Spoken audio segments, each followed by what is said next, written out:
Анан биз жерде зулумдукту көргөн адамдарга жакшылык кылып, аларды алдыңкылар жана мураскорлор кылууну кааладык. Касас сүрөсү 5-аят.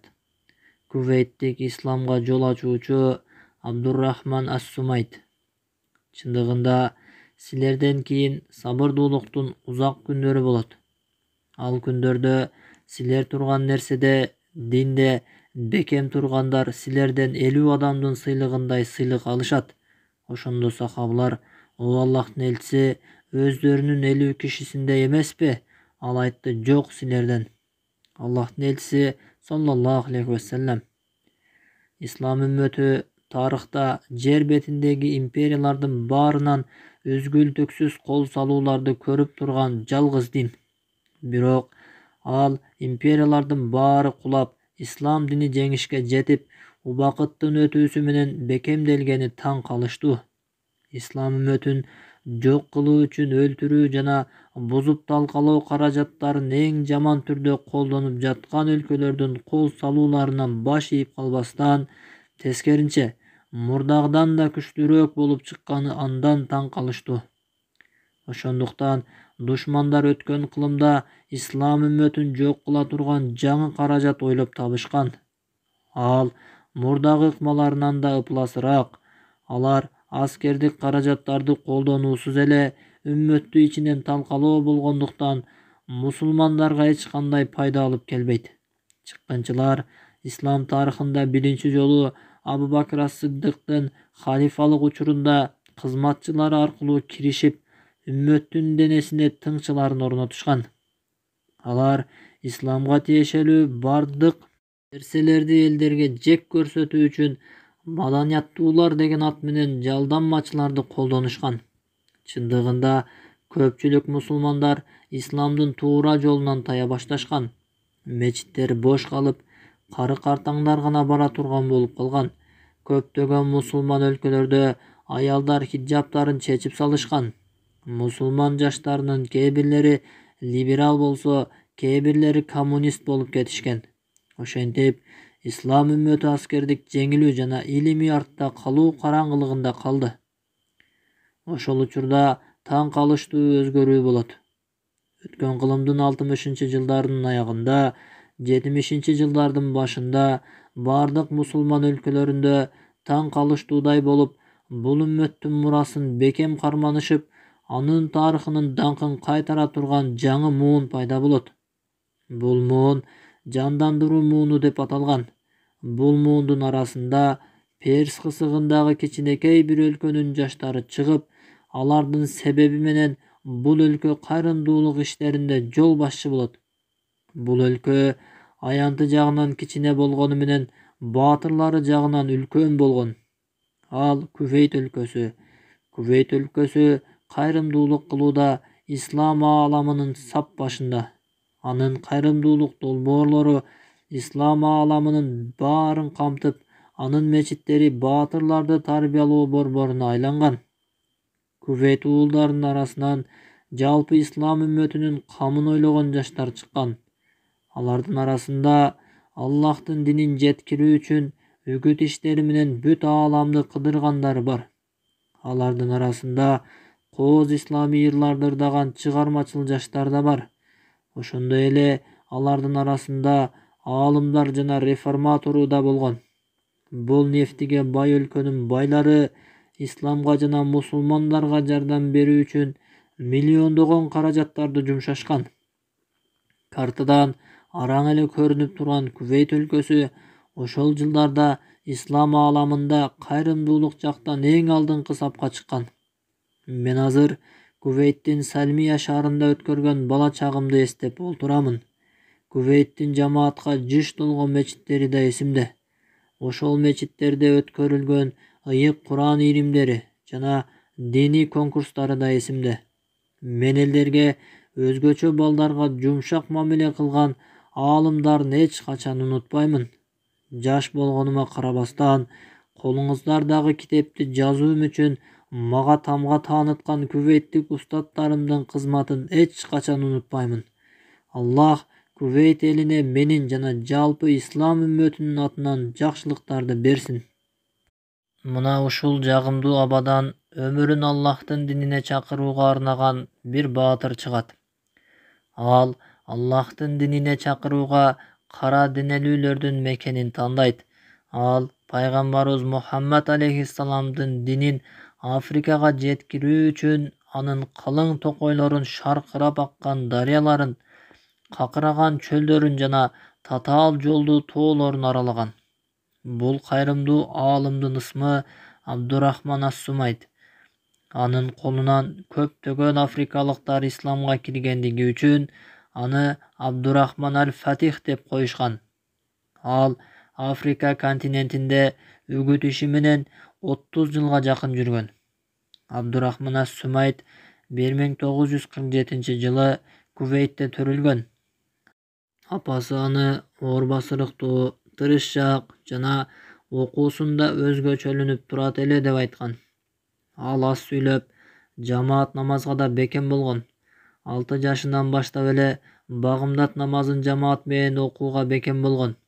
Анын бала кезинде эле чалгынчылардай болуп, колуна кичинекей таяк алып жүргөнүн айтышкан. Көрсө, ал таягын келечекте Африканын калың токойлорун аралап жүрөрүн элестетип жүргөндөй болгон экен. Бирок Абдурахман ал таягын Кувейттин чөлдөрүндө уулуу жыландарды кармоого колдонот эле. Бул жаш бала келечекте Африканын калың токойлоруна өзүн даярдап жүргөндөй эле болгон. Абдурахман ас-Сумайт мусулмандардын улуу инсандарын тарбиялоодо зарыл болгон Аллахтын элчиси саллаллаху алейхи вассаламдын, анын сахабаларынын жана алардан кийинки улуу инсандардын өмүр баяндарын көп уккан. Бул хикаялар жаш Сумайттын жүрөгүнө исламдын улуулук рухун орноткон. Ас-Сумайт инсаният тарыхында сейрек кездешкен улуу баатырлардан кылып тарбиялай турган ислам динин сүйгөн. Ошондой эле анын кичинекейинен эле өтө көп окуганын айтышкан. Абдурахман жолдо баратып гезит журналдарды көрүп калса, ала калып басып баратып окугандыгы үчүн атасы аны базарга бирге алып барбаймын деп коркутуп да көргөн экен. Ал колундагыны окуп баратып адамдарга көп урунуп алчу экен. Орто мектепте окуп жүргөндө Кувейттин ысык аптабында мамлекеттик транспортту күтүп турган колунда жок жумушчуларды байкаган. Ошондо ал достору менен бирге акча жыйнап, ошол жумушчуларды ар күнү жумушуна алып бара турган эски унаа сатып алышкан. Андан кийин анын жогорку окуу жайдагы доору башталат.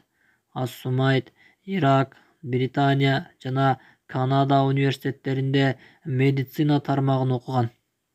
Окуусун бүткөндөн соң дарыгер болуп кызмат кылуу үчүн Кувейтке кайтып келет.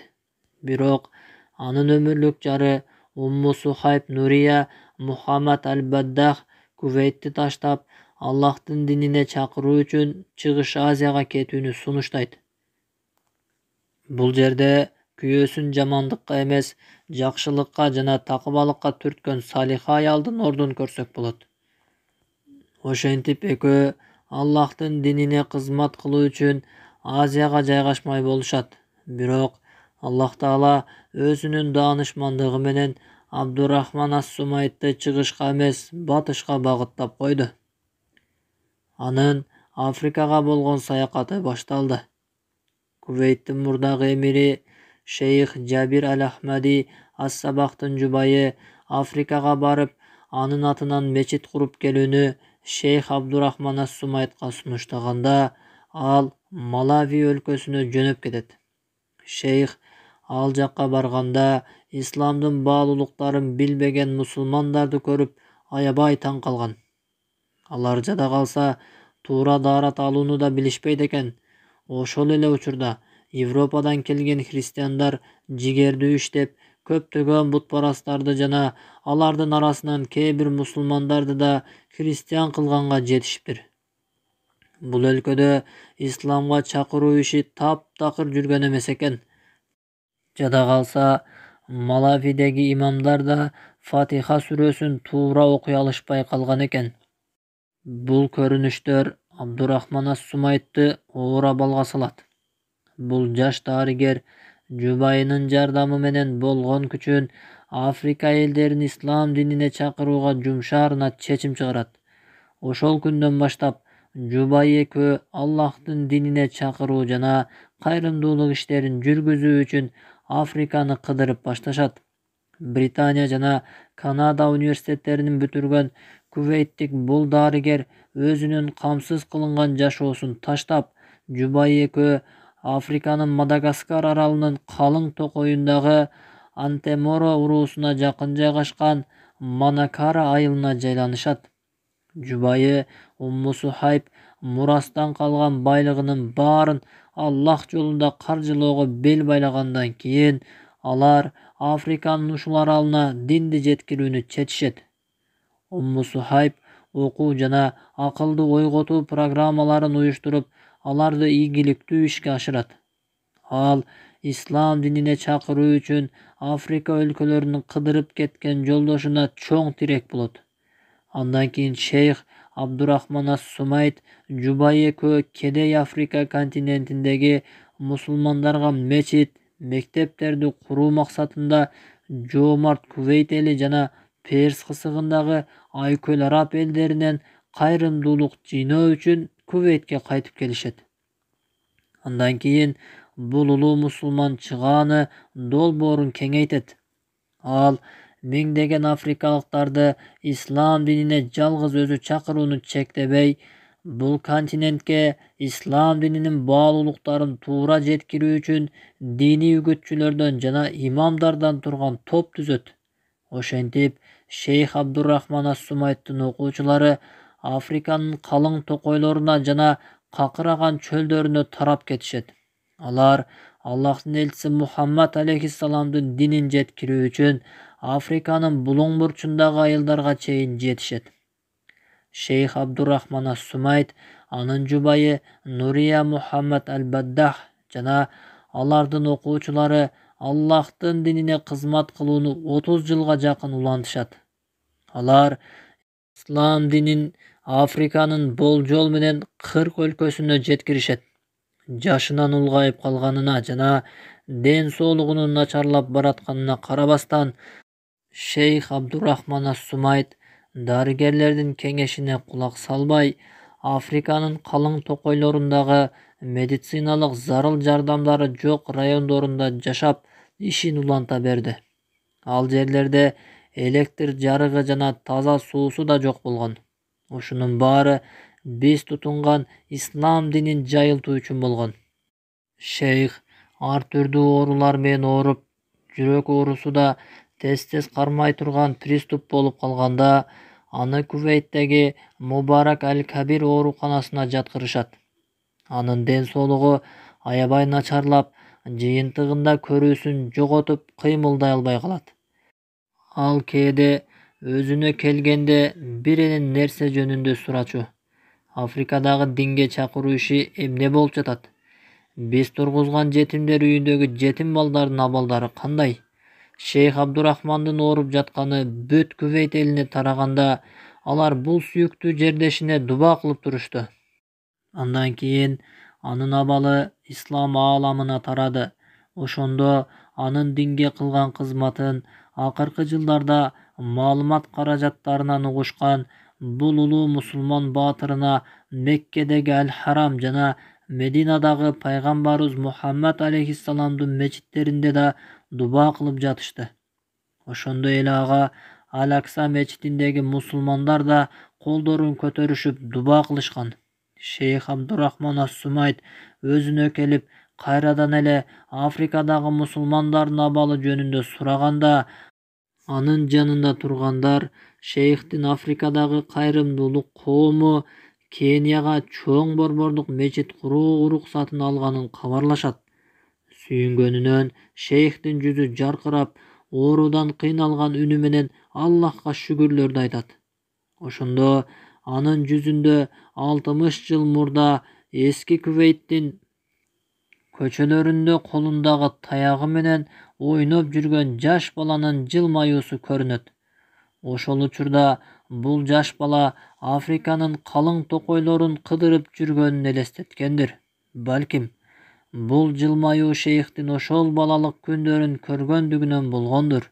А балким ошол жаш бала бул шейхтин жылмайганын көргөндүр. Кувейттик улуу мусулман доктор Абдурахман Ас-Сумайт 2013-жылы 15-августта бул жалган дүйнө менен кош айтышат. Анын жаназасына катышкан Кувейт элинин көптүгүнөн улам жаназа намазындагы жамааттын аягы көрүнбөй калган.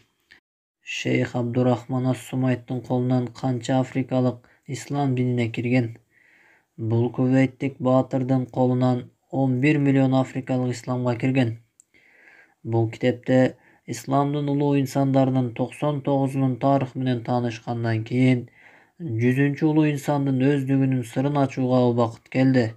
Кийинки каарман